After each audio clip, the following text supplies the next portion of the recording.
I'm Bruce Berlin, and I'm the author of From Camden to Kathmandu. I'm really glad that you're here today to learn about my book. And it all started about the fall of 1971 when I had just finished my first year of practicing law. I was disillusioned, I was not happy, and I felt like I needed to take a break. So I bought a one-year round-trip ticket from New York to Amsterdam and went abroad to see if I could really find who I was and what I wanted to do. And let me begin with that part of the story. Letting go of my need to plan and allowing whatever arose in the present moment to guide me led to remarkable twists and turns in my life.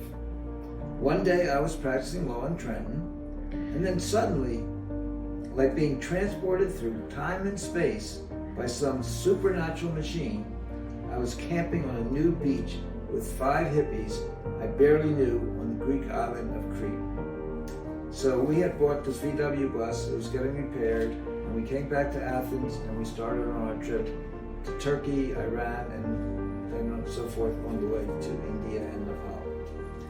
And after that, here's what happened when I got to Afghanistan. I am in a remote Afghan village on market day. Hundreds of rifle-bearing men on white horses, dressed in white robes and turbans, surround me. Our vehicle is the only one in this tiny, nameless place in the middle of nowhere. We stopped here for lunch on the second day of a 3-day trek from Herat to Mazar-i-Sharif in northern Afghanistan. For most of the journey, we hadn't even been traveling on a road, just following tracks in the desert. I feel like I'm on a Hollywood movie set, or that I've been suddenly propelled a couple of centuries or more back in time. Now, what happened next was even more thrilling and a little nerve-wracking, and let me tell you about that.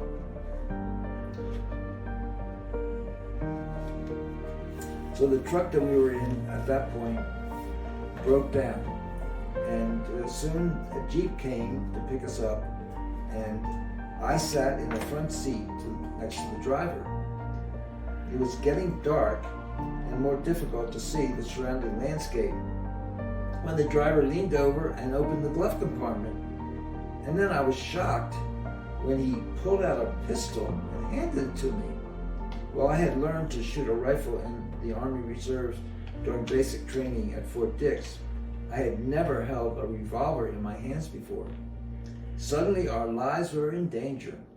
I turned to see my traveling companions in the back seat, clinging to each other in fear. I could hardly believe what was happening. I quickly pulled myself together and overcame the panic running through my body. I realized what I was being called to do. Since the driver and I had no common language, I could get no guidance from him.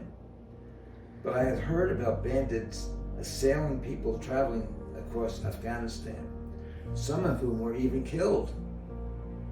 Now that could be our fate as well. I was riding shotgun. I nervously gripped the revolver as I silently prayed I would not have to use it. Still, we were in Afghanistan's version of the Wild West. At any moment, armed bandits could appear on the top of a nearby ridge, ready to attack us. This was not my imagining an old Western movie. I was living it in terrifying real time. The next 2 hours were the longest, most harrowing I had ever experienced in my life.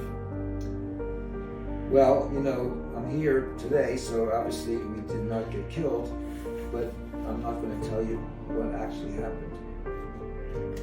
Several months later, I'm in Kathmandu, and I'm walking down the street, and I see these 2 people that were students with me at the law school in NYU. So they told me about this meditation retreat they were taking, and outside of Kathmandu, and it was intriguing, and I decided to do it as well. And here's what happened then.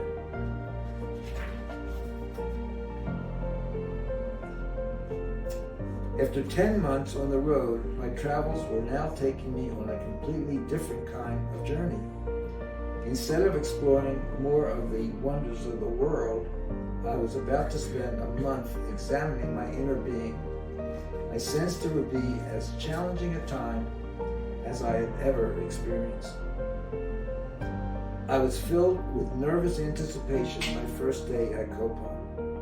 As I sat on my meditation cushion, along with 100 other spiritual seekers from all over the planet, I was about to enter the realm of Tibetan Buddhism for the very first time. And that month in the monastery was just amazing, and it was transformative. It really changed my life. That's just a small sample of my story.